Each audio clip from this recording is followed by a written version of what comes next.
तो मैं بعد में कर लो, पहले फौज के पीछे हमको खड़े रहना है।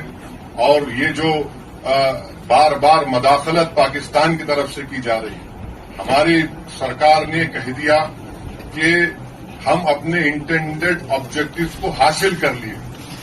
अगर आप एस्केलेट करेंगे तो हम पीछे नहीं हटेंगे। अगर पाकिस्तान डी एस्केलेशन करेगा तो वो वही रहेगा। अगर हम इस वतन में हमारी माँ की पेट से इस वतन में पैदा हुए और जब इंशाअल्लाह ईमान के साथ हम जाएंगे इस दुनिया से तो हम इसी वतन की आगोश में जाएंगे, चाहे मैं हूं या शब्बीर साहब हो या आप तमाम हो।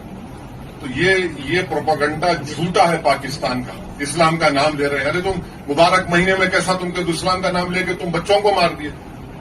तुम्हारी टू नेशन थियरी को हमने पहले रिजेक्ट कर दिया था। तो मैं तमाम से आपसे अपील कर रहा हूं आपके जरिए से, क्योंकि सहाफियों के दरमियान में बोलने का फायदा ये है कि इन्फॉर्मेशन एएचएन न्यूज के यूट्यूब चैनल को सब्सक्राइब करें और बेल आइकन को दबाना ना भूलें ताकि आपको हर नई आने वाली वीडियो का नोटिफिकेशन बर वक्त मिल सके।